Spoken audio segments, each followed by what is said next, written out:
In this episode, we talk about It's Season 2! Ah! An affirming Republican state senator says what I've said all along. The government doesn't belong in our underwear. Duh. Tennessee, in a distorted effort to be first at something, decides to ban drag. Maybe now you'll pay attention? Dolly is. Comedy is hard. We talk about 3 new stand-up specials.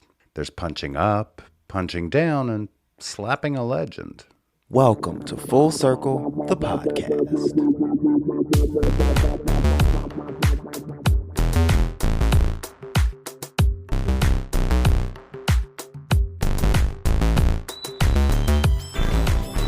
Coming to you from the dining room table at East Barbary Lane, welcome to Season 2 of Full Circle, the podcast. Woo-hoo. A weekly visit to our home where we squeeze a few headlines through our decidedly queer but fact-based lens and see what happens. This episode is brought to you by decanted jug wine and peanut butter cookies.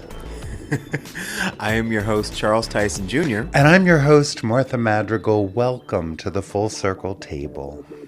Hi, baby. Hey. Season 2. What? Yeah, we're one. We're one. We're this many. I'm holding up one finger. We're this many. Yeah, so this is Season 2. It is. We didn't really take a break. We sort of took a break. Well, I did. You didn't. Because you did the compilation episode. Yes. Which is a snippet from every individual episode we've done. Yeah. Right? Pretty much? Or all together? Yeah. Through the year. Right. So SIST 2 or something. Yes. And people have been enjoying that. Cool. I enjoyed it too, because it's like, you know, when you're on the inside, it's kind of a fun sampler. Yeah, you go through and it's like, well, that was good. And that, like, sometimes the hardest part was like picking one thing from each episode. Okay, well, good. And I also learned we're two funny bitches, because I laughed a lot in that compilation episode. Well, that's good. If we don't laugh, we cry. So I prefer to keep us laughing. Right. Because, yeah. Bitches be crazy. Bitches be crazy. They're just all over the place. It's whack-a-mole once again. You know, nothing changed. Red states are red stating all over the place. Oof. And, you know, it's insanity. It is. It's utter and complete insanity. As if we're going to go somewhere. That part. Yeah, I had my own little experience with Christian love. Yeah, I was going to say we had to keep you from smacking a bitch. Ooh. You know,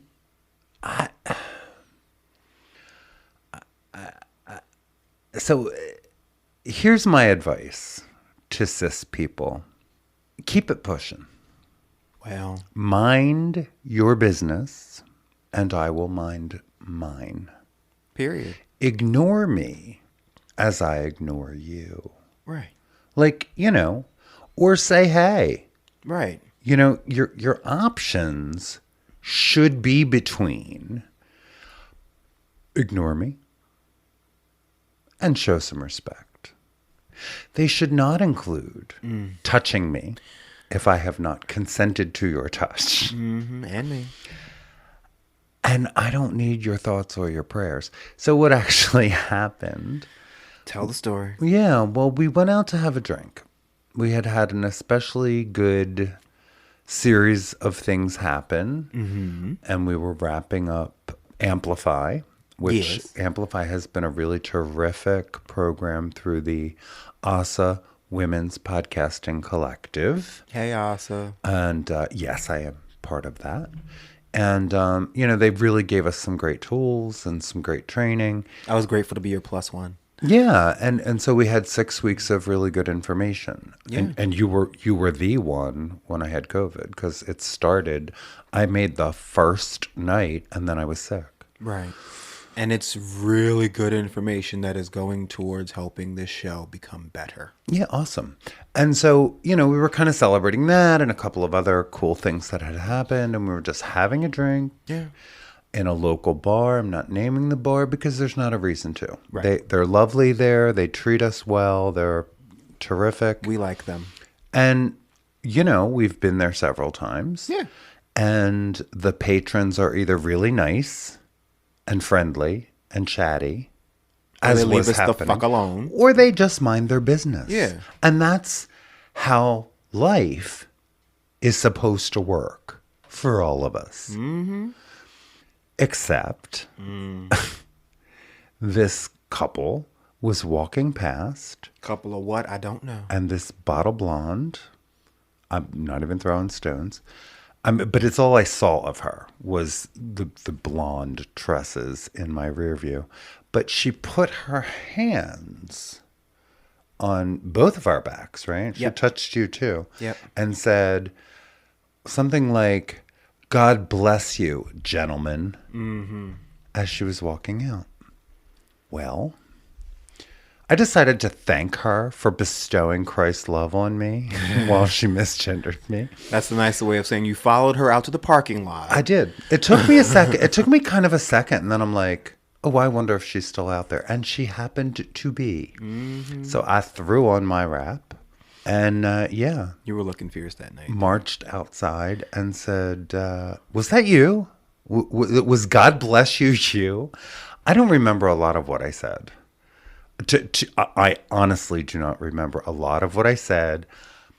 I'm sure there was liberal cursing. I know that I asked them both if they thought that they spoke for God. I know that. And I know the gentleman stepped toward me in a menacing way as if he were going to strike me. And then it was Charles in a box. Pop, Yeah, hi. Hi. Yeah, right. You were right behind me, which did not, This is just like really rednecky, ignorant behavior on behalf of Christ. Mm-hmm. And of course they had no real defense for it. And of course they backed down. Mm-hmm. And I say, of course, and thankfully they backed down. Didn't scare. But you know what? It wasn't even me I was upset for.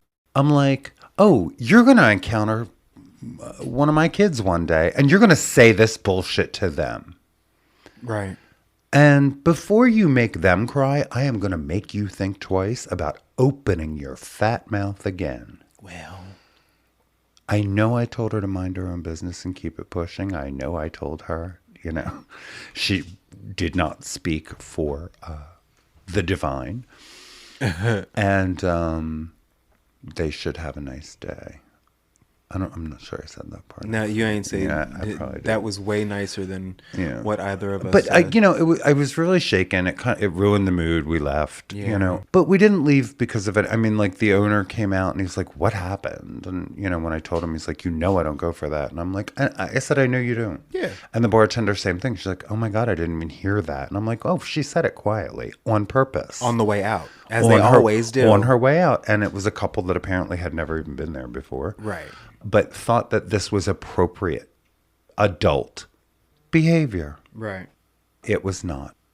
And, I'm just going to say, me and my siblings have about had it with just everything they're pushing out in the world right now. So you don't know who you're going to encounter. Mm-hmm. So think about it, because, you may make a kid cry, or you may see all 6 feet 250 of me asking you what your problem is. Either way, you really have to ask yourself, is this what the end result of my moment of smugness really needs to be? Right. Is this how you share Christ's love? Right. Is this how you edify your Lord? Right. Fuck out of here. You're going to make someone cry, or you're going to get into a fight. I don't know what the condescension was dripping off of her, which is what brought me out of my seat to begin with. But it was just like, I'm sorry, and later I said, look, I don't necessarily recommend you follow rednecks out to their pickup, because you never know. But I wasn't thinking at the time. I really wasn't. I wasn't even thinking about my safety. I was thinking, how dare you? And I was like, oh Lord, so How whatever dare happens you? is going to have to happen to me first. Yeah, Fuck that. Well, right, you take your biological male shit and shove it up your ass. Right. Or his ass. I don't care, but leave me out of your nonsense. Right. I actually don't care what you think of me, but I do care how you treat mine. Right. And I don't ever want you to think that is appropriate behavior anywhere near me. And I'm not a violent person, but Me either. ooh, I couldn't see. Yeah. I was just like, oh no, I think we need to talk here and now. Right. So that happened. Yeah, it was ew. Like, what is it? Like, ew, how sad and dry is your life? That you sad and dry feels accurate. Yeah, that you have to make any kind of condescending remark to anyone who's minding their own business, not even looking at you. Nope. Nowhere near you. Looking at, thinking about. You had to make a point. We didn't know they were even. I had no idea they in were existence even there. Until that. Apparently, they were down at the other end of the bar, but I never saw them. I didn't care. I was there with you. Right. We were talking to the woman sitting next to us. We had a lovely, lovely conversation with her and the bartender who we know. Yeah. But, this bullshit, just out of left field. Just let you know I'm here. And so that I can condescend to you about your gender and my feelings about it. Go to hell. Like, who do you think you are? I know I said that repeatedly. Who do you think you are? Yes, that part is accurate. Yeah. Yeah. I was just like the unmitigated audacity. Like, and do I look like, you know what I mean? Really? Yeah. You thought I was just going to think about that and maybe say a prayer for my salvation? Is that what you thought was going to come out of that little exchange? Right. Like, for real. You must not know and about I'm like, me. I'm sorry. I did look pretty cute, and there was no you wouldn't have given me a gender. Like I have said this repeatedly in various situations. Like, nobody ever fucking insisted I was a man, not like in public, until I said I wasn't. Right. In fact, y'all said otherwise. Right. Y'all had some choice words then too. Right. And I am sick and tired of bullies. I'm just sick and tired of bullies. Yeah. Especially in state legislatures. Yeah. I mean, that is beyond the pale. But no, you're not going to interrupt my peace with your nonsense. Because now I got time. Suddenly I have time. I think we should talk about this. Right. So we did. I mean, I think I did miss those talking. Pretty sure. They looked very surprised. Oh, yeah. Yeah, and he tried to, like, man up on me, and I was just like, I just looked at him. Yeah, I know. Like, you said, does that work? Does that ever work? Right. Oh, I'm supposed to be frightened of you. I'm sorry. Let's just say I had no problem turning my back on him and walking back inside. Uh-huh. Yeah, I'm just like, wow. Again, let this be a primer. All you have to do in public is mind your business. Right. No one's talking to you. No one's looking at you. No one is bothering you. If a polite hello and friendly conversation is just beyond you, then just say nothing and keep it moving. Keep going out the door. You don't have to touch. Don't dare touch somebody. Exactly. Before you try to humiliate them. Exactly. Like, minding your business is free. How exactly? As Lisa says. Exactly. I didn't call this fight. You don't start nothing. There won't be I don't go places looking for trouble. In fact, I avoid y'all. To quote the immortal bard James Brown, don't start none, won't be none. That's all. Yeah. So, if you see me out and about and you want to say hi, great. Yeah. But if you want to, assess my life in any way, shape, or form, or prostulate, don't. Yeah. Yeah, just don't. And sure as hell don't touch me first. Right. Oh. I mean, if that's the urge that overtakes you, just punch yourself in the face and get it out of the way. Because, Anyway, I just, wanted to kind of get that off my... Do you feel better, baby? My spirit. Over the last couple of days, I was really, the adrenaline, kind of crash afterwards. I was just sad that, it happened at all. Right. I do feel better today because, I realized I'm not proud of myself. Do you know what I'm saying? Like, Right. because a couple of people said, well, I'm glad you're safe and I'm glad da da da da da da. And I'm like, yeah, I hear you. I do. I wasn't thinking about any of that. And if it happened again, I probably wouldn't be thinking about any of that. I would be thinking about, if this is what you bring out to my world and to my people, oh, hell no. Right. Oh, no. No, no, no. No. You got the wrong ones today, baby. No. You're going to be asking for prayers. Right.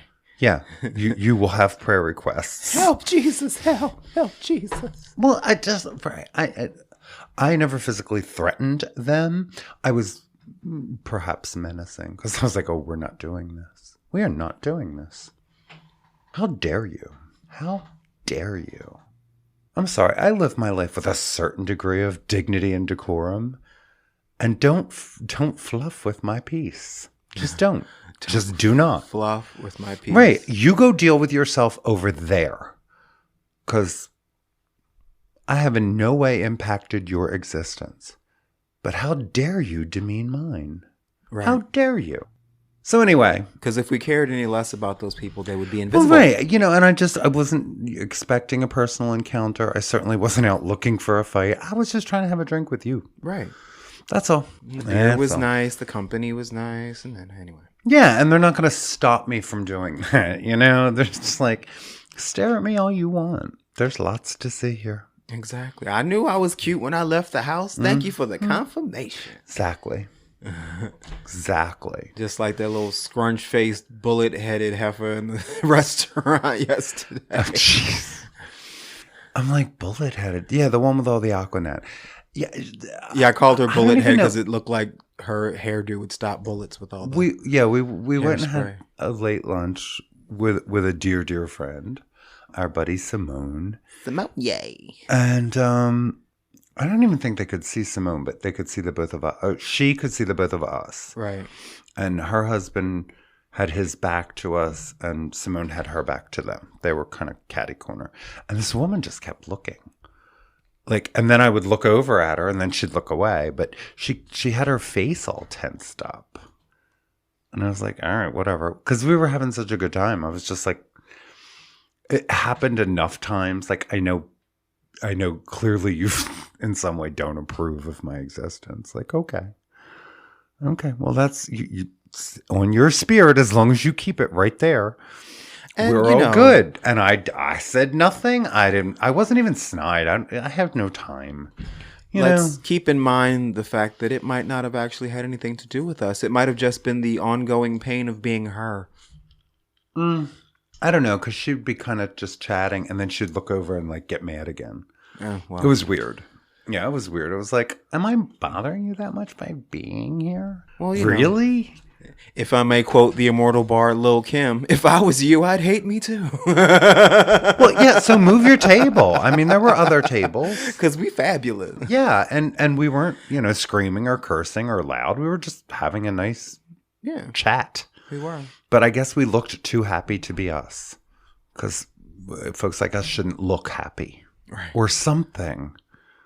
It's like, you were not, no. I was experiencing all of my queer joy yesterday, and you are not going to affect it because you want to make faces at me. What are we, 6? Right. Good God. Meh. Yeah, and yeah, I'm right.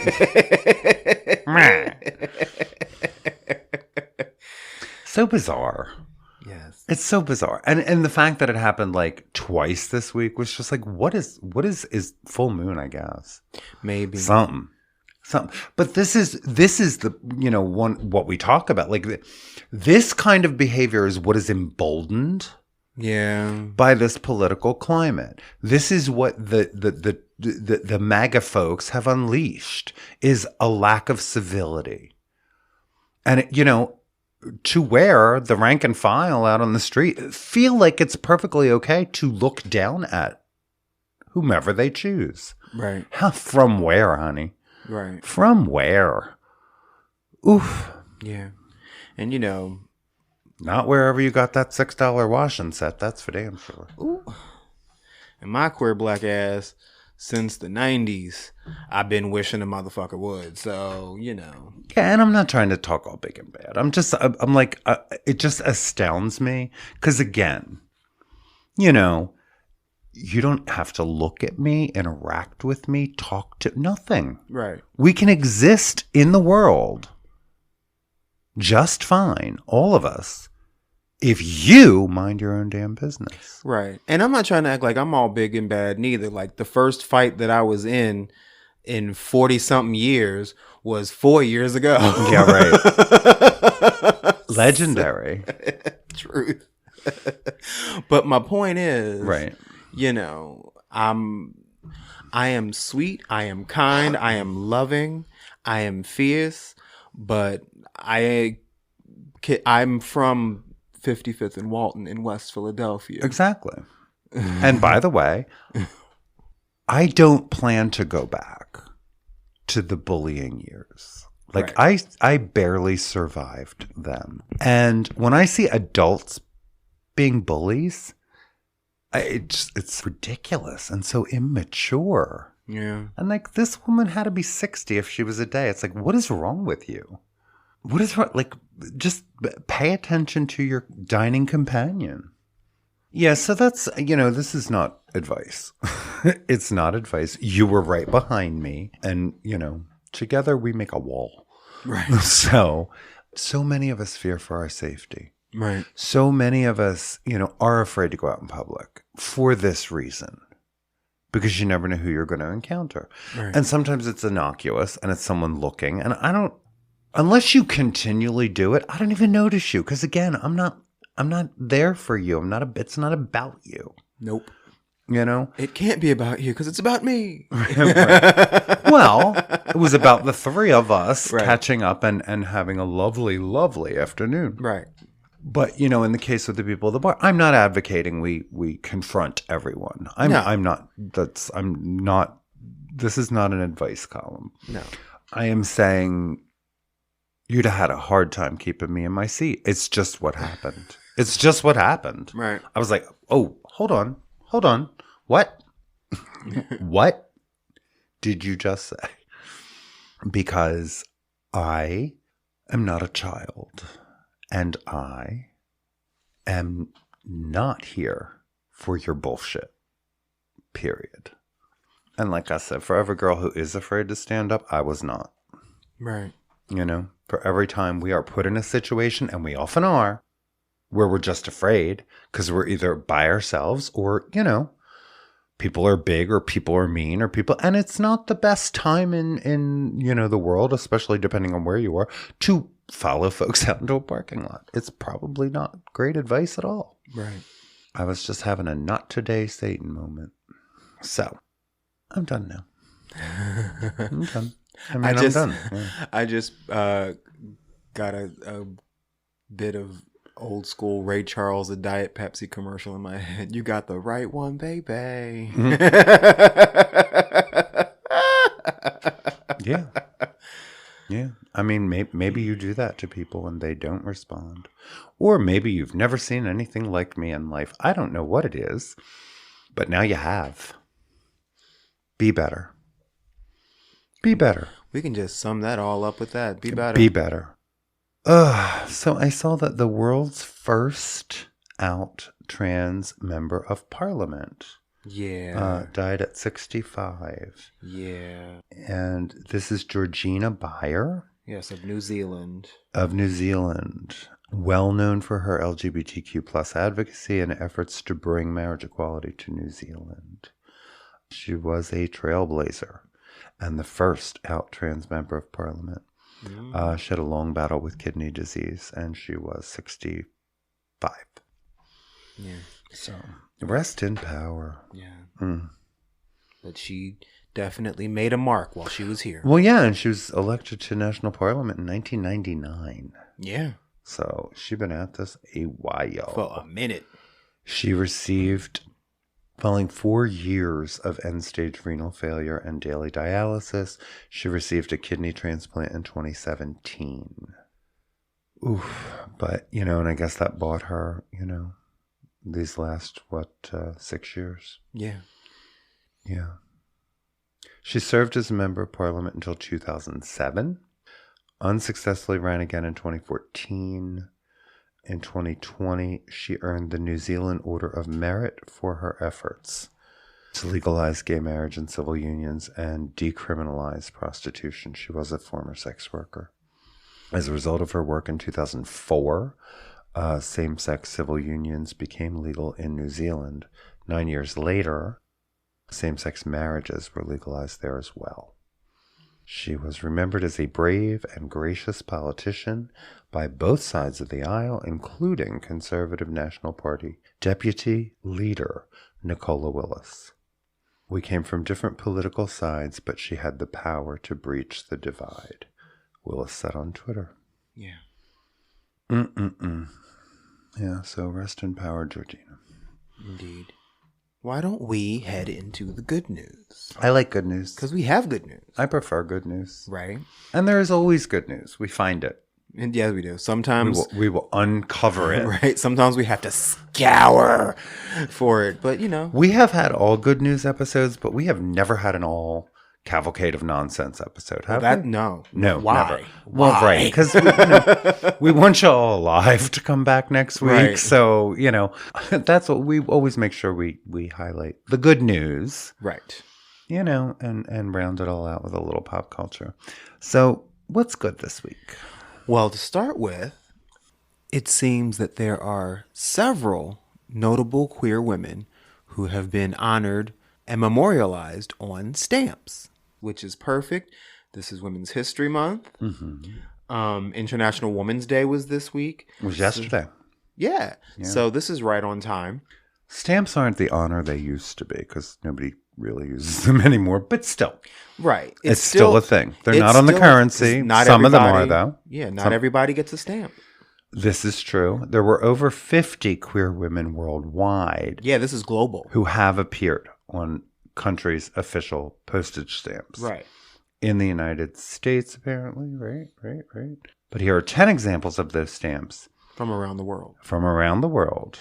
Yeah, so Colette, who was one of the great French writers, got a Nobel Prize in Literature, or was nominated for a Nobel Prize in Literature. She's getting her own stamp. In France. Juana Inés de la Cruz.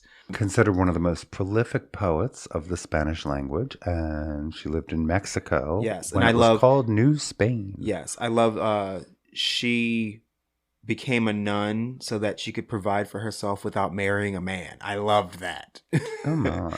She's getting a stamp. Greta Garbo, the Swedish-American actress from the golden age of Hollywood. Love that. She'll be on an American stamp, it looks like. Mm-hmm. Frida Kahlo, with her fierce queer ass, is getting a stamp. In Mexico. Mm-hmm. Virginia Quaresma of Portugal. Mm-hmm. Yeah, she's getting a stamp.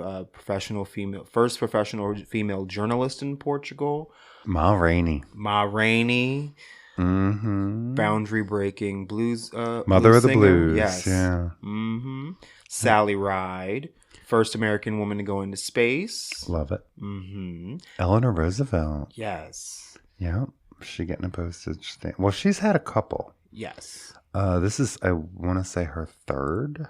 Yes. As we know, she was First Lady with Franklin Delano Roosevelt. Wait, she was FDR's fifth cousin as well? Oh, you didn't know that? I didn't know that. Yeah, well. Oh, shit. I mean, fifth cousin.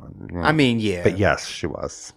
She also she said one of my favorite quotes that I keep close to heart. No one can make you feel inferior without your consent. Absolutely. Yes. Sappho. Love that. Right. The foundational lesbian poet from the Isle of Lesbos. Mm-hmm. She's getting a stamp. Babe Dietrichson Saharius. Yes. One of the greatest female athletes the U.S. has ever seen. The Associated Press named her Female Athlete of the Year 6 times between 1932 and 1954. She's getting a stamp. These are some fierce women. She was married to George Zaharias, but she was in love with professional golfer Betty Dodd and lived with her for the final years of her life. So that's how she's on this list. But Fabulous. yeah, so this was a compendium of stamps of queer women. It looks like overtime, but fun nonetheless. Yeah. So tell me about an American Idol contestant sings to grandfather who just came out as gay. This was a very, very sweet story. So, first of all, yes, American Idol is still a thing. That was my first question. So, John Wayne Hatfield, yes, that's his name. 21 years old. Mm-hmm. When he auditioned for American Idol, he said he was going to perform an original song, and it turns out it's an original song that he wrote for his grandfather, who he describes as his best friend.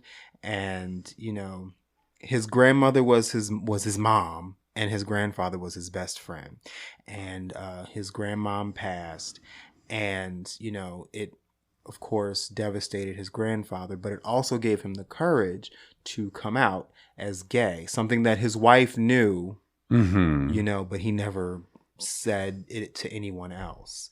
And he said one of the reasons why he didn't say anything was because he was afraid that his grandson would, stop loving him.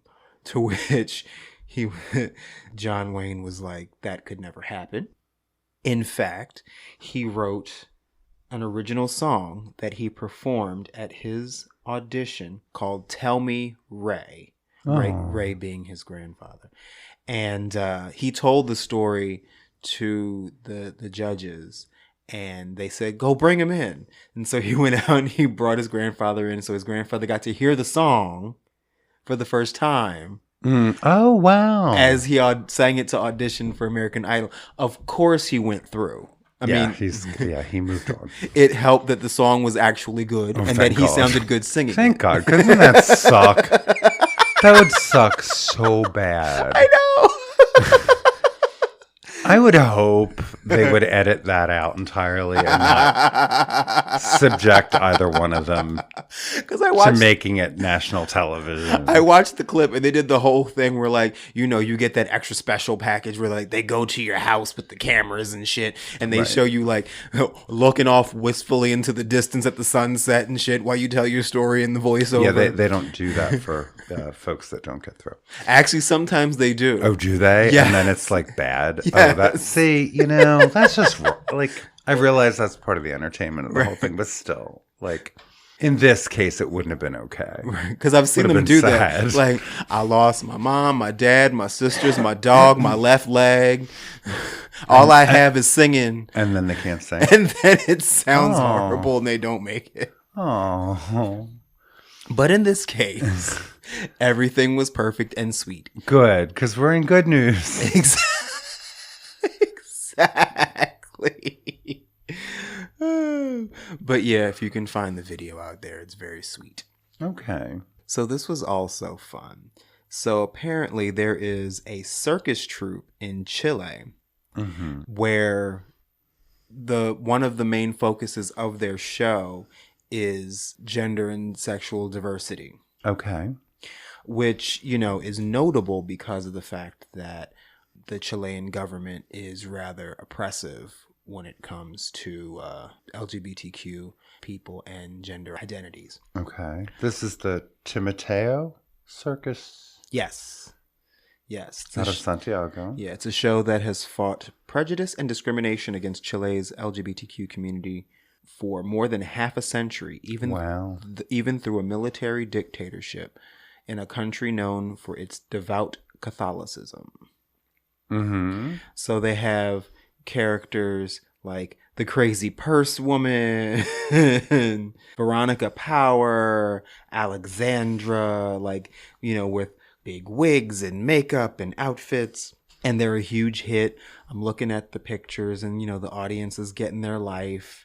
And, so I love subversive art, and these people the Timoteo Circus is definitely an example of subversive art in the face of oppression. Chile has 120 circuses, but Timoteo is one of their best known. Yep. How fabulous is that? It is fabulous. So there's also good news out of Utah, if you can stand it. Okay. So there's a Utah GOP senator who he's basically is out on a limb by himself with his party in support of trans kids and adults. Okay. Yeah. Daniel Thatcher, sworn into the Utah State Senate in 2011. He said he didn't intend to become involved in LGBTQ plus advocacy. As a Republican, he believed that your sexuality and gender identity were private matters. My attitude was more that it's none of my business. It doesn't matter if I like it or don't. It doesn't matter if I understand it or don't. Amen. He said, the question is, what should the government do about it? And the answer is nothing. We should leave you alone. Well, here. Right. You know, this is old school Republicanism. Right. Stay out of my life. Stay out of my bedroom. Stay out of my... But that means for everyone. Right. That doesn't mean we take the people we don't understand or don't like. Mm-hmm. And they have to be restricted by... It means none of us should be. That's something we could all get behind, except there are very few of those Republicans left. That part. He rejects the GOP's war on transgender people. He has voted against anti-trans legislation when introduced, arguing it violates his conservative principles and threatens the health of trans kids. Thank you. Those are facts. He is the voice of reason in his party, apparently. Yeah, his eyes began to open to the injustices against us when he started focusing on legislative priorities around hate crime prevention and mental health access. As I started operating in the suicide prevention space, one of the things that stood out to me was how disproportionately it impacts and affects the LGBTQ community, and especially trans youth. He explained that as he reviewed suicide data and annual reports, he saw positive movement in some areas he had focused on. But among trans youth, there seemed to be no improvement.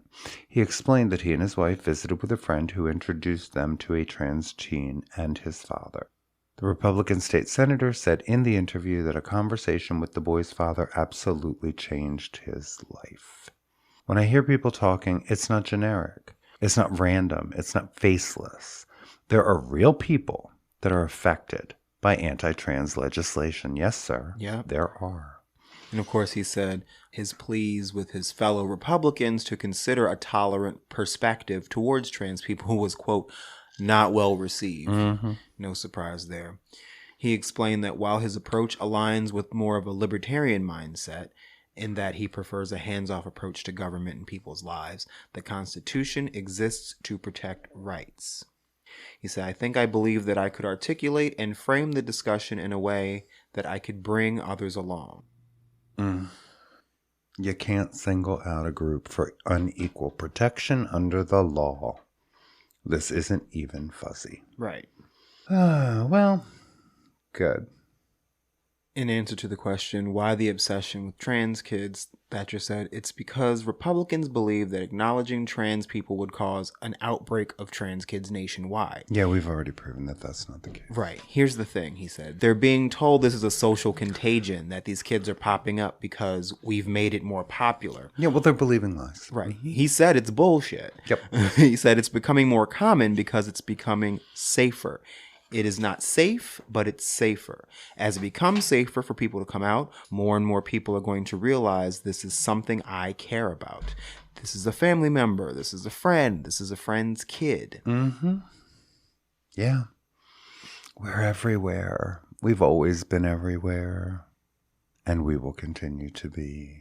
Yeah, he said one of his dear friends from high school reached out to him completely out of the blue last year and said, hey, we haven't spoken since high school, but I have 5 kids and 2 of them are trans. Thanks for sticking up for my kids. Nice. You know, if you reach out and bring people along, next thing you know, there's more of you. You know? Well, yeah, as long as people are willing to learn. Right. As long as people, have not hardened their heart completely. I mean, that's kind of what is interesting.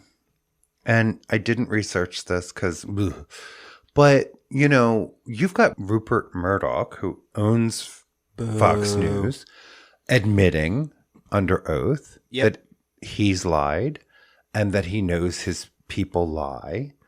And, if you continue to believe their lies, that's like you're in a cult. Yeah. It's like maybe you trusted them. Maybe you did. Well, they were lying to you and they knew it. Right. Why would you continue down that rabbit hole? Right. They were lying, they knew it, and they got paid to do it. Yeah, and I would think most fair-minded people who are not completely just MAGA brainwashed would go, shit. Right. And I've been like living off this stuff. And it has made me more hateful and closed-minded, and I didn't used to be, and maybe they'll return to sanity. I don't know, I can only hope. Yeah, but that involves like self-awareness and introspection, and you've already lost them. So the Washington Elementary School District in Northwest Phoenix voted on February 23rd to end a long-standing contract with Arizona Christian University for student teachers. The board president pushed back against charges of anti-Christian bias, citing this particular institution's strong anti-LGBTQ stance. Meaning the Christians. Right. For me, this is not a concern about Christianity, said the board president. There are plenty of Christian denominations who are LGBTQ friendly. Yeah. Students from ACU have served as student teachers in the school district for the last 11 years without incident, according to a district official who testified at the meeting. Participants in the program sign an agreement that prohibits them from proselytizing or discriminating against children whose values don't align with their own. Despite that history, a new board member, Tamila Valenzuela, brought the motion to reconsider extending the university's contract after investigating ACU's stance on LGBTQ plus issues. While I full-heartedly believe in religious freedom and people being able to practice whatever faith they have, she said she had concerns regarding Arizona Christian University in particular. When I go to their website, it reads, above all else, be committed to Jesus Christ, accomplishing his will and advancing his kingdom on earth as in heaven.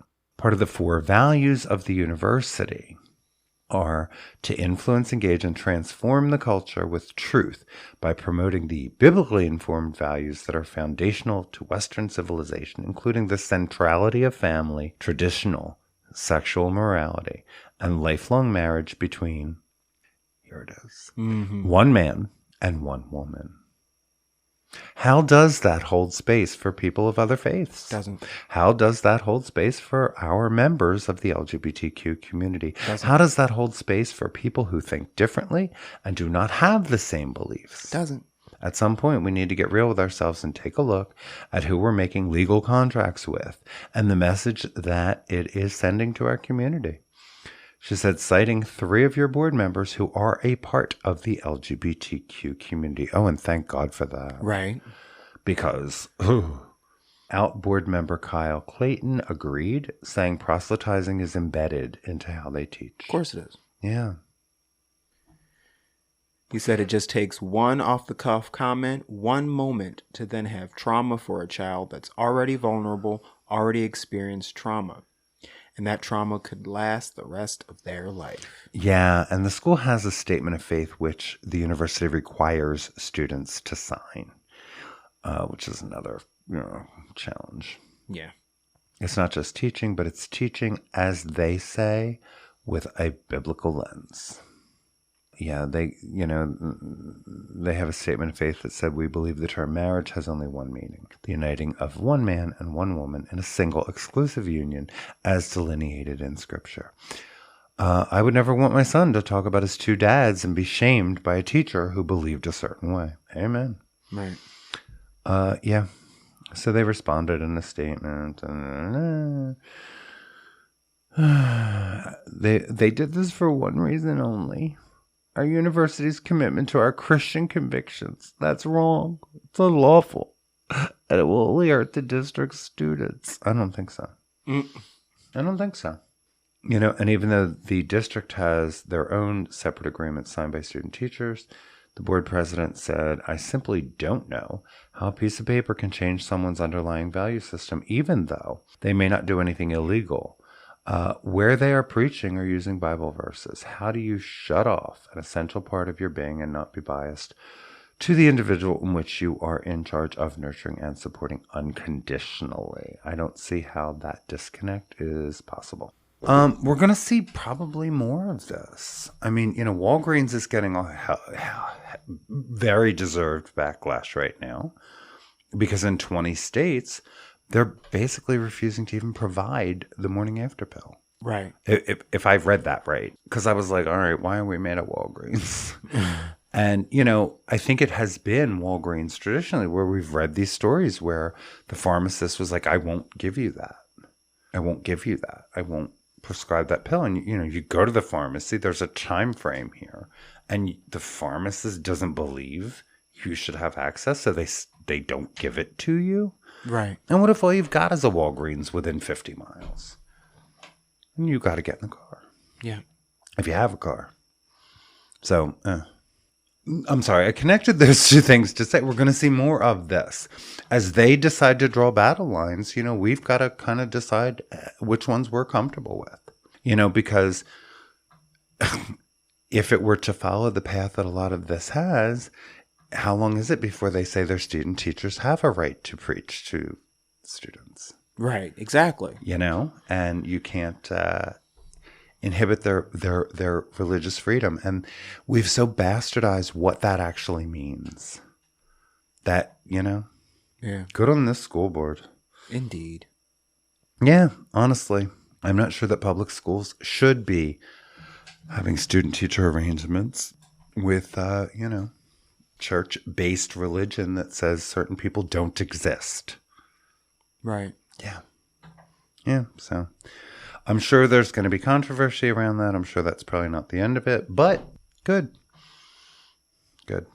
Keep your church in church. Keep school in school. Let's just keep it pushing and, until you celebrate all of humanity. Right. It's your bigotry talking. Period. So not to put a lot of pressure on you or anything, but do you have a 15-minute fave worthy of opening season 2 that you would like to share? I do. Okay. So, this is perfect timing because it just so happens that this week, the discography of pioneering old school foundational hip hop group De La Soul has become available for streaming, including my personal favorite album, 3 Feet High and Rising, which came out in 1989, just in time for the 34th anniversary. And, it's also timely because Trugoy the Dove passed away last month. Founding member, right? Yes. Yeah. So, it all comes together. Okay. So, my 15-minute fave for this week is the 1989 hit, Me, Myself, and I. When I finally got to hear it, it just transported me back to my 13-year-old self in the 8th grade and trying to become, all down and hip with the hippity hop raps. And De La Soul actually was perfect for me because their whole thing was, peace and love and, positivity. And, this was when I talk about when hip hop was good, quote unquote, pull your pants up, get off my lawn. This is the time period that I'm talking about when, it was cool to be black and intelligent. It was cool to have a point of view and to want to be educated and share your smarts. I still find those things very, very cool. I mean, they've always been cool, just not necessarily in music. Okay. Yeah. So I'm excited to bring this week's 15-minute fave, Me, Myself, and I by De La Soul. All right. We're going to play that out to the break, and we'll be right back. Mirror, mirror on the wall, tell me, mirror,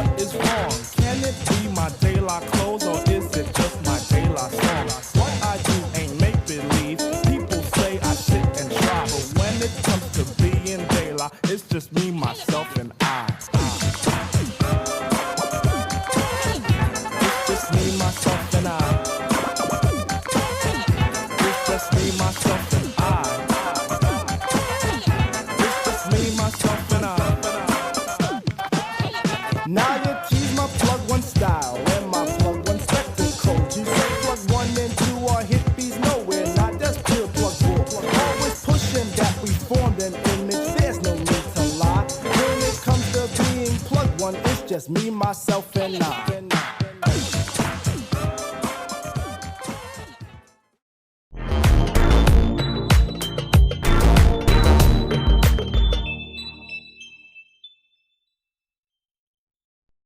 What do you get when you combine voice actors, playwrights, and a podcast? Well, you get an ever-growing collection of audio theater full of original works of every genre. You get Bluebird Broadcast. Hi, I'm the host, creator, and producer of Bluebird Broadcast, Milena Karpukhina. Adults need story time too. And with bite-sized radio plays, immerse yourself in a story worth listening to. Whether it be about two men exploring the Alaskan wilderness, a world in which the government imposes arranged marriage for all, or a woman justifying being coerced into murder, you'll find the story for you. Listen to Bluebird Broadcast today, anywhere you get your podcasts.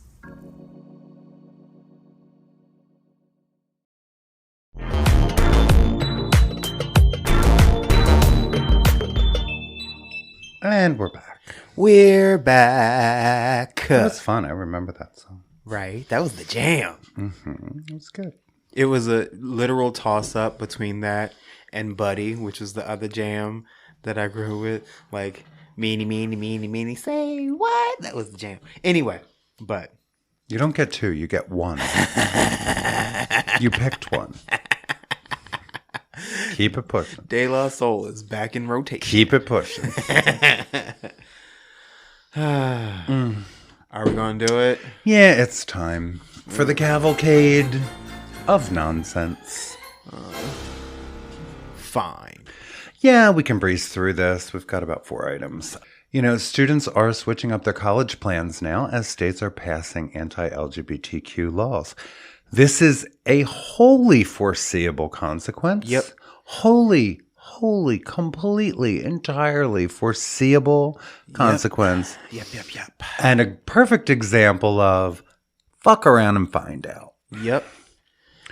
Students, parents, and college counselors say some LGBTQ youth are choosing not to attend colleges in states that have passed legislation targeting their rights. Mm-hmm.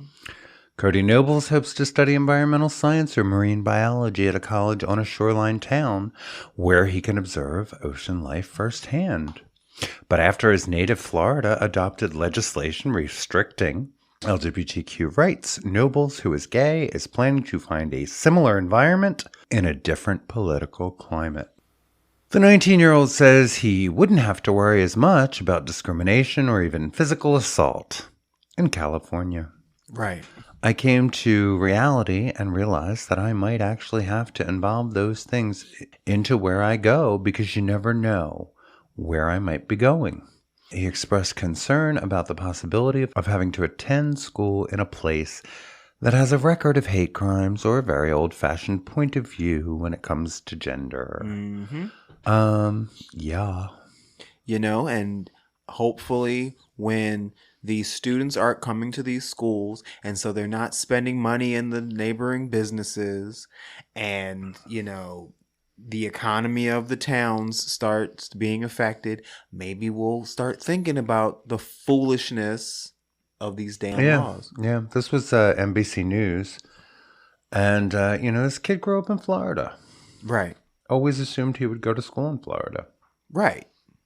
But, you know, Florida state lawmakers have passed laws that block classroom discussion about sexual orientation or gender identity in primary schools, aim to restrict race-based conversation and analysis in business and education.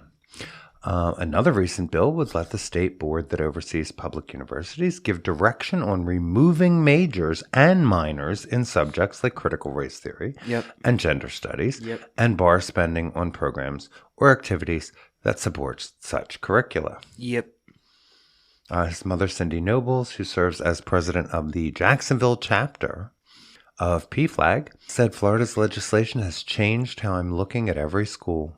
Now, instead of worrying about whether it's going to be a fit for the major he wants to go into, I have to look at the board of trustees. I have to look at the political viewpoints of the people who are in charge of the schools and figure out whether or not they're going to be a good fit before I even worry about the major.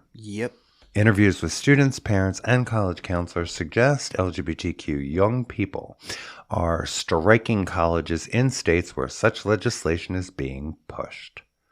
Some students worry about having access to hormone therapy while away at school. Of course. Yep. Some want to attend school with all gender housing options. Others fear hostile rhetoric puts them at a heightened risk of physical violence. 'Cause it does. Exactly. Yeah. Yep. And it's a shame. And this is Texas, Alabama, Tennessee, even Arizona. Yeah. Yeah, some of the bills would ban trans students from competing on sports teams consistent with their gender identity. Right. Others would stop people from changing their gender identity on official documents or force teachers to tell parents about any information they learn on a student's gender identity. You know, advocates say a shift in college applications from LGBTQ students could lead to diminished diversity at colleges, which is a damn shame, but it's true. Yep. Where part of the learning experience is encountering people of different backgrounds. Others, like Sarah Eckhart, a Democratic state senator from Texas, caution that legislation targeting queer rights could stifle academic research and harm the state economy. Damn right it could. Right. Yeah. That's what North Carolina found out Uh-huh. with their bathroom bill. How long ago?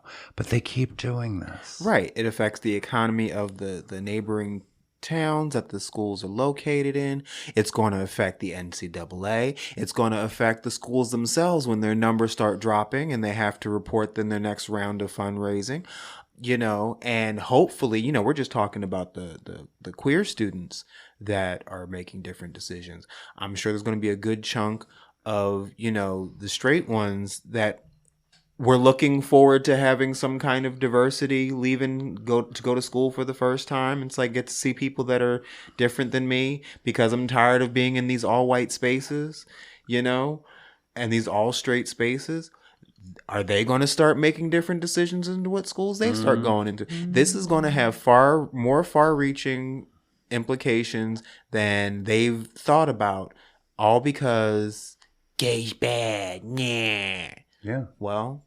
Yeah, a lot of these counselors, I mean, this is still like anecdotal. This hasn't really been researched a lot, but, you know, they talked to several college, you know, admission counselors, and they're talking about, you know, students just striking every state where they don't feel safe. Like, why would they go to school there? Right. Yeah. And fear is driving the issue. File this under, is your monkey ass happy now? They don't care.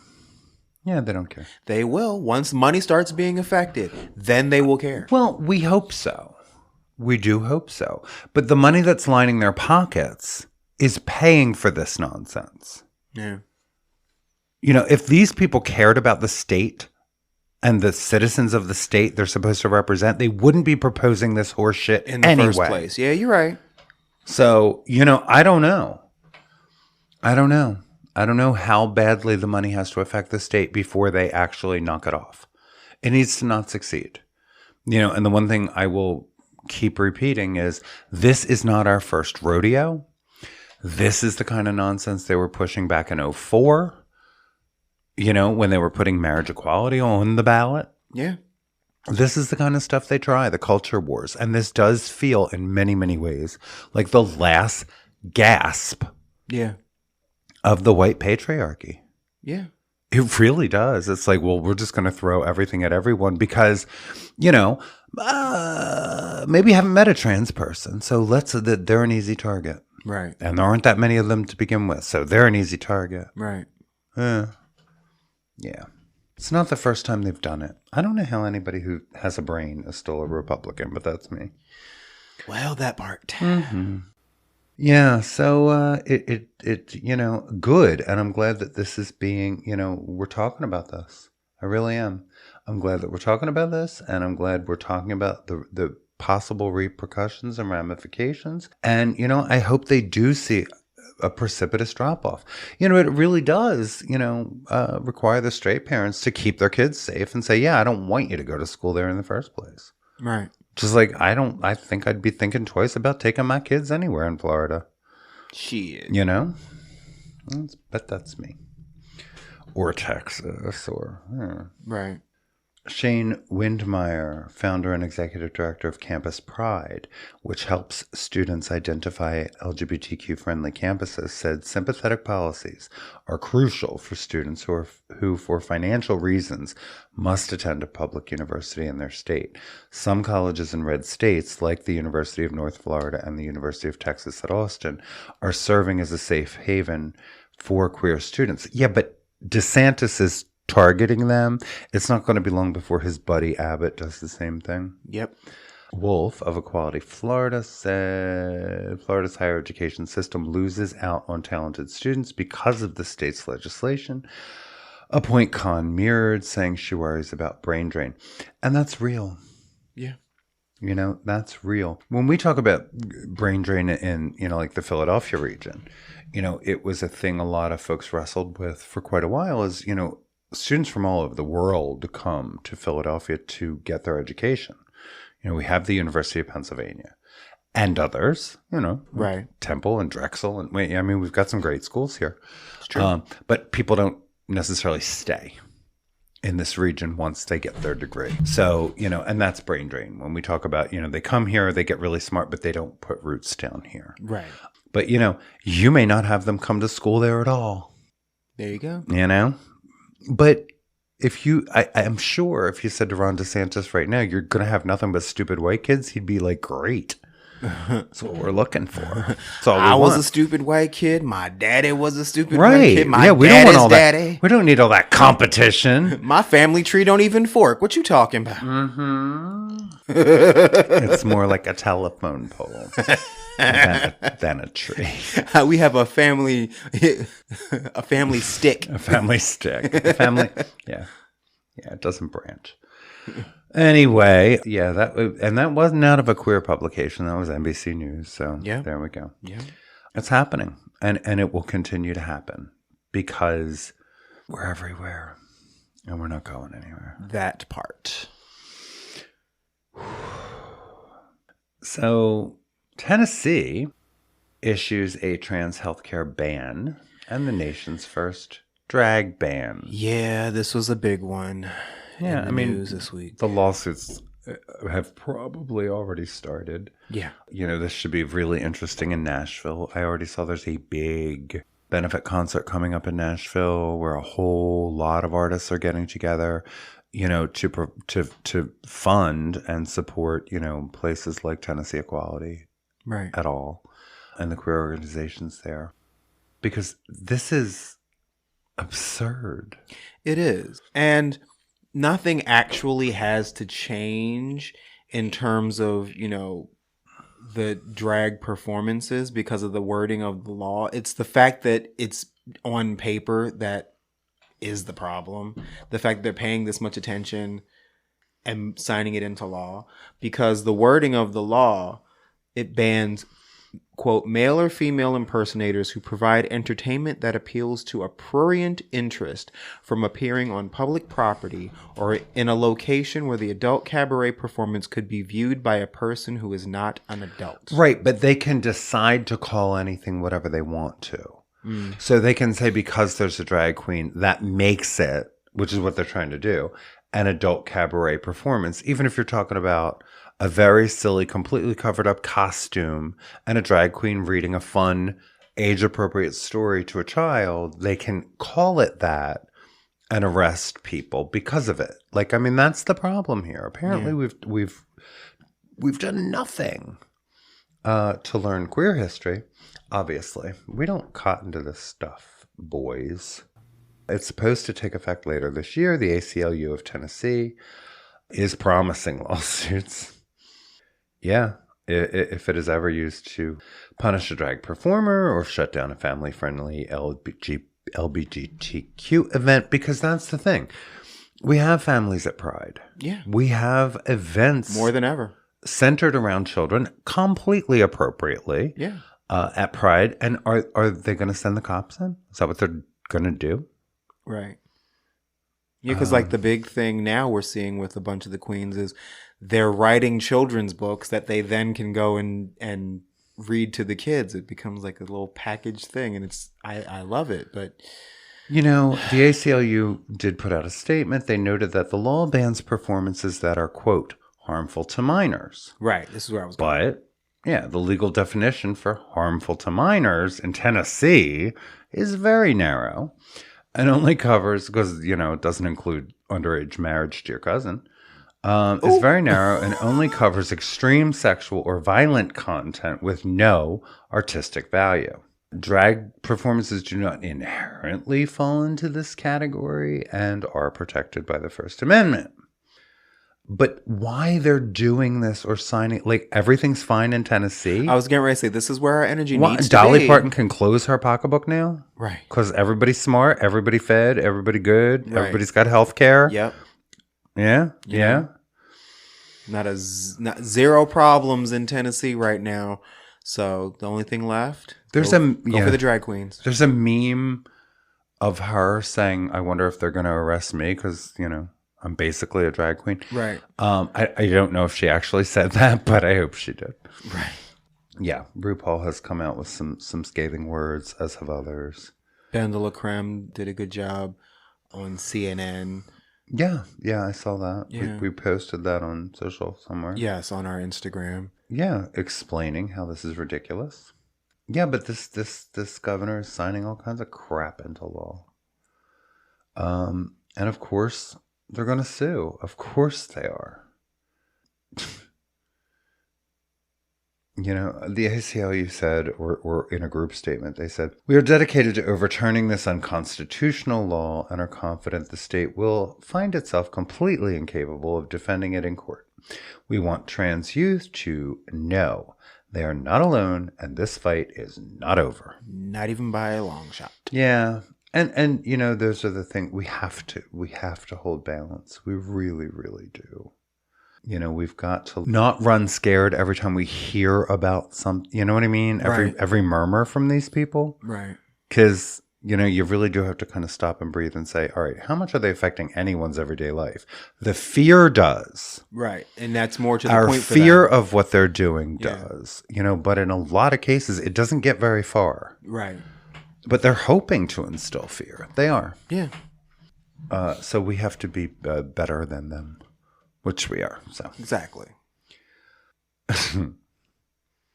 I put a note in here because Julia Serrano, who has been on our program, Yes, she has. she wrote a piece. It was published on Medium, and maybe that's where it is. But a history of the word transgenderism. Right, which I didn't realize was an actual term. It was, and we often say that's not a word. It was kind of an academic term, and it was used among academics, really. But anyway, it's a really interesting piece. We can provide a link to it. And she wrote it because right-wing talking head Michael Knowles gave a speech at CPAC where he claimed that, quote, transgenderism must be eradicated from public life entirely. He's not the first conservative to say such a thing. Such eliminationist rhetoric has become increasingly commonplace in GOP circles. Mm-hmm. When word of the speech hit news feeds, many condemned it, but others instead opted to parse words. One of many takes along this line was, he's not calling for transgender folk to be literally killed. He was careful to say transgenderism, not the people themselves. So now they're trying to parse the words. Right. Which means they don't know what the word means themselves. Right.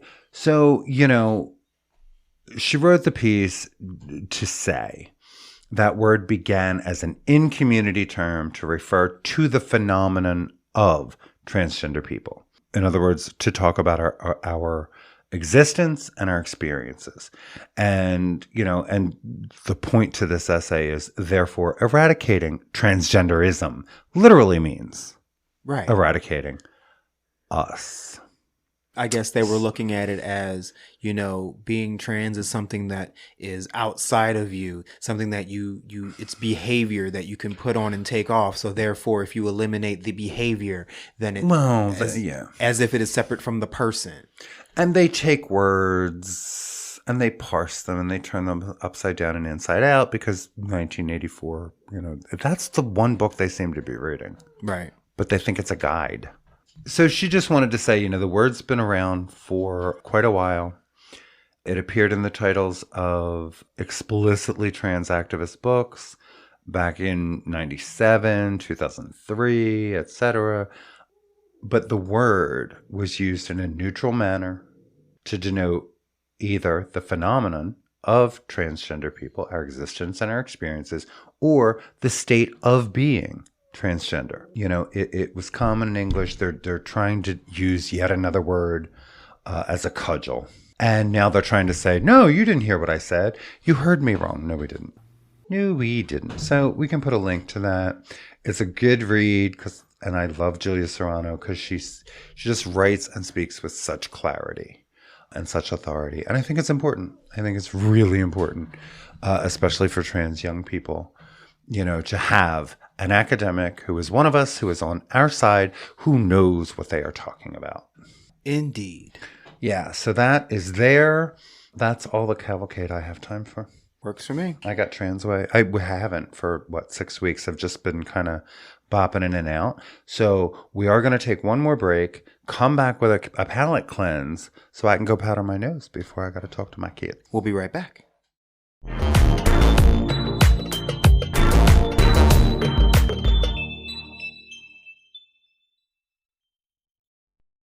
A Nefarious Nightmare is a true crime podcast focusing on lesser-known crimes and crimes against those deemed extra vulnerable. Every now and then, we cover more well-known crimes due to the fact that it is relevant or even interesting regarding the cases we cover. And the B is a symbol for all victims as we recognize their strength, resilience, and vulnerability. So join us. You can find us on Apple Podcasts, Spotify, or just about any podcast platform.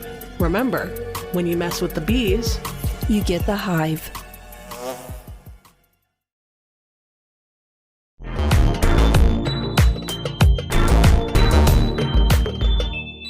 And we're back. We're back. Yay. So let's cleanse our palate. Okay. So we watched Chris Rock. Yes, Chris Rock's Selective Outrage. It was good. It was funny. It was not as problematic as I was expecting it. Yeah, there was a moment there I was waiting, but right. I'll let him go. Right. It was fine.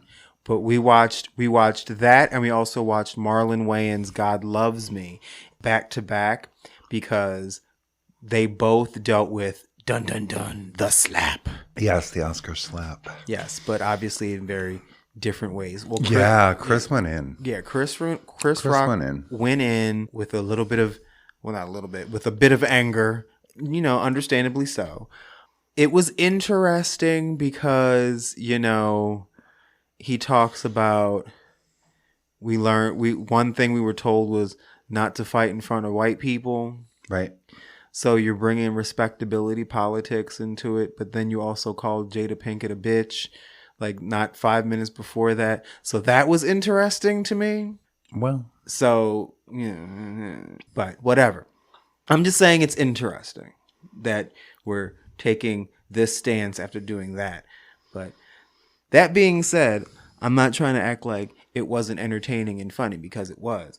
Now, Marlon Wayans' special was completely and entirely about the slap, but he had a different perspective because he has been good friends with all the parties involved for most of his life, in various capacities. And, he saw the slap as a little bit of schadenfreude after a little bit of an unwritten, unofficial rivalry between him and Chris Rock throughout his career. And he talks about that. And it was fun, but you say he was much kinder than Chris was. I think he was. I mean, yeah. Well, he was also more objective. I mean, Chris didn't say anything that isn't public knowledge, that didn't come from Jada and Will to begin with. But he did bring it up. Where I felt like Waylon was more, we are friends, we're going to stay friends. He took a much softer route. I mean, it was the entirety of the comedy special. I just felt like it was a much kind of softer approach, turning it all into a joke, but nothing, you know what I mean? I mean, the one thing they both had in common is they called the moment a bit of a punk ass moment on the part of Will. Yeah, I mean, he said that. He did. He did say that. But his was, yeah. But it also felt like Marlon listens to our show, because when we had our conversation about that entire situation, we had a bunch of the same viewpoints. Like, you know, why would Jada let him go up there in the first place? You know, why are you going to fuck it up for the rest of us? Well, yeah.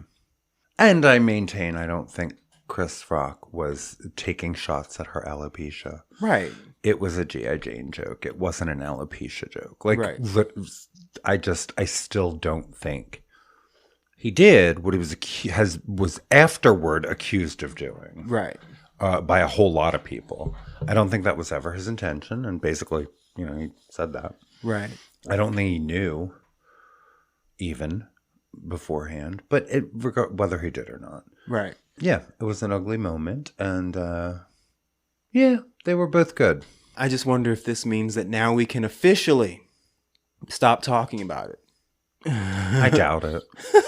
I doubt it. Yeah, I doubt it. Chris Rock, brought up trans folk, but I'm gonna say not in an intentionally hurtful way. Right. And he got a little bit of he did in there by saying, "Mom, now my father would be fine, but my brother would say this." Right. So he got it in there, but he didn't. It wasn't in there in a way that, like, for instance, we watched some more last night. We got to the part where she decided that it was a good idea for a grown woman to misgender a child. Yeah. Zaya Wade. And, refer to Zaya repeatedly as Dwayne Wade's son. Yeah. And, you made your point. It turned my stomach. That's the last of her I'll watch. I mean, if you're going to punch down at the children in my community for a laugh, yeah. I never thought that Samora like she said, if I'm not your cup of tea, well, you're not anymore. I loved her. I thought she was really, really funny. But, not in this, not now. Not now. I'm sorry. And it wasn't funny. I never thought she was like ugly. the funniest comedian, but I figured I hadn't heard her stand up in a decade or two. So I was like, well, let me see where we're at in 2023. And well, the first half of it, I mean, it was amusing, but then we hit that. I'm sorry, we hit a roadblock. Yeah. You were absolutely willing to not only demean trans people, but minors, but children. Yeah. And it's ugliness that's really uncalled for. It's turfy and ugly, and this is just not the time for it. I'm sorry. Yeah. And it really does. It saddens me to see folks I never expected to align with right-wing talking points do it. It just surprises me every time.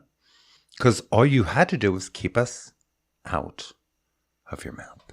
Yeah.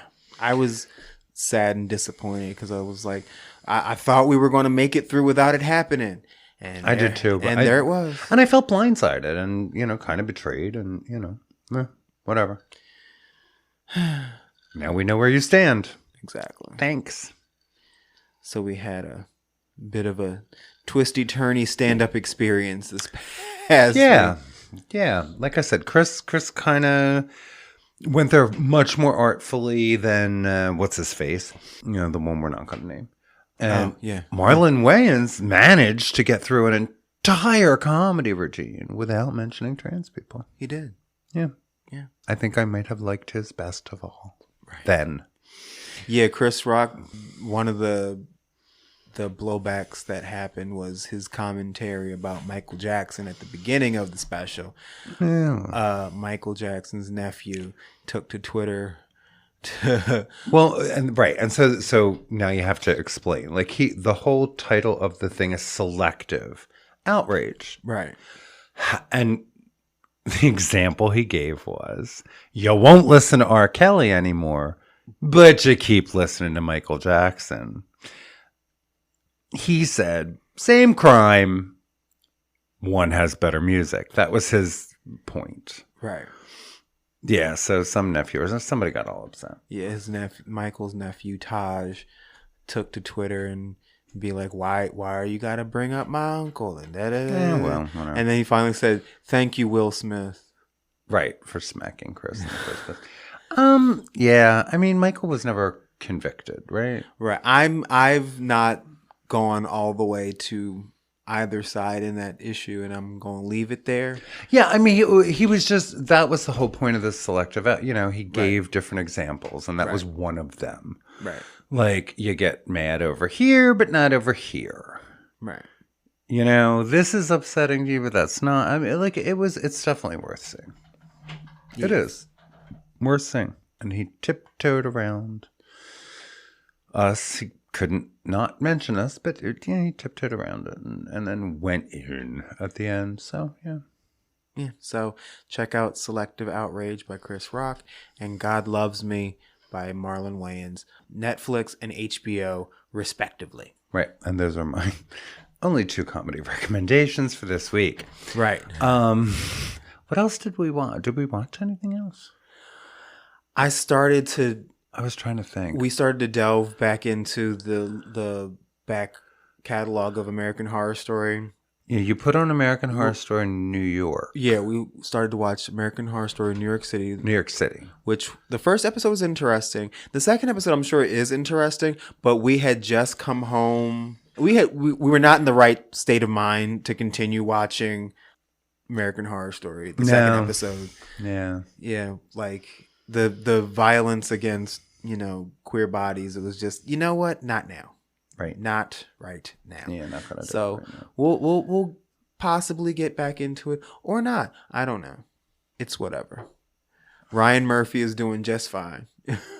Yes, I don't know if we've watched anything else of note this week. Yeah, this week hasn't been very television heavy. Mm-mm. And that's okay. Well, Ballet X happened, right? That was one night. Oh, yeah. I got to moderate the pre-show Q&A for Ballet X, talking to the choreographers, and that was fun. That was a fun gig, and everyone was happy. I think they're going to ask me to do it again. I'll happily say yes if they do. Yeah. Yeah, no, it was cool. It was great. It was about a 30-minute Q&A with the choreographers before the performance. Yeah. And then we saw the performance, which was great. Which was fabulous. Yeah, so we did that. I'm just trying to remember what was happening in between. Right. Stuff. Yeah, that was pretty much it. We were like, everything happened and nothing happened. Right.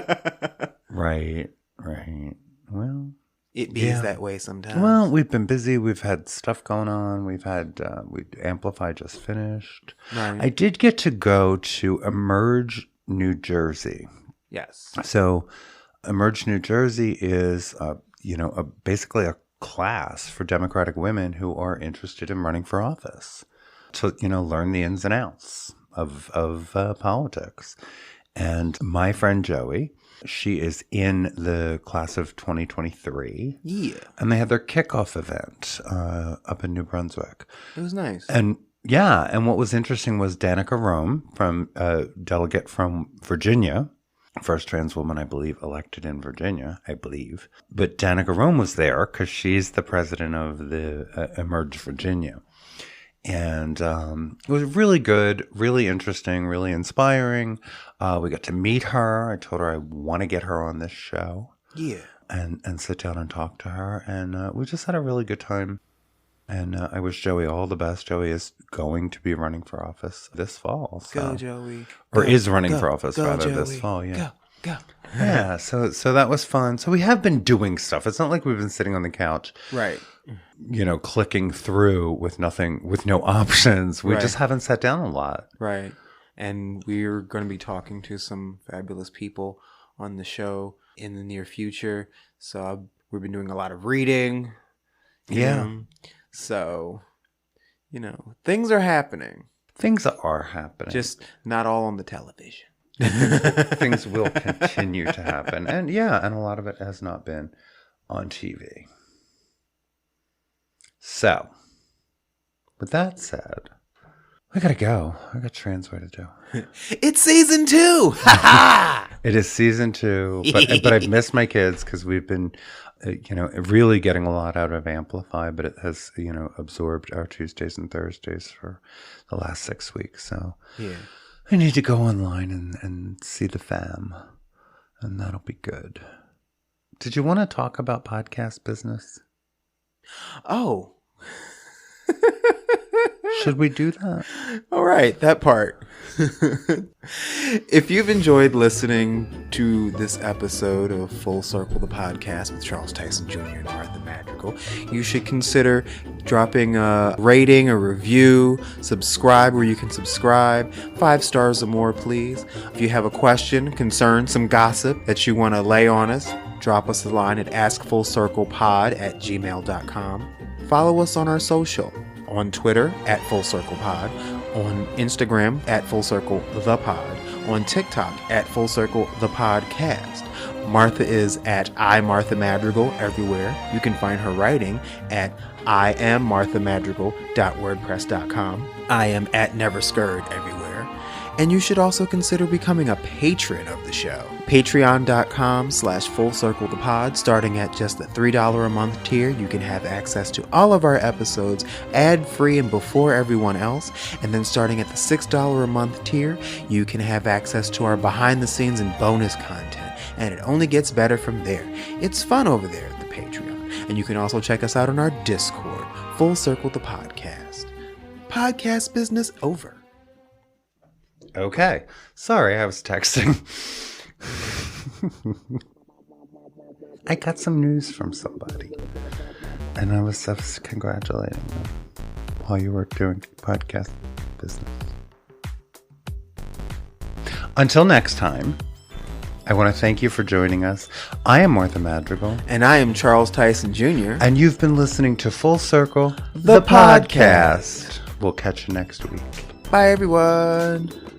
Full Circle is a Never Scared Productions podcast, hosted by Charles Tyson Jr. and Martha Madrigal, produced and edited by Never Scared, executive produced by Charles Tyson Jr. and Martha Madrigal.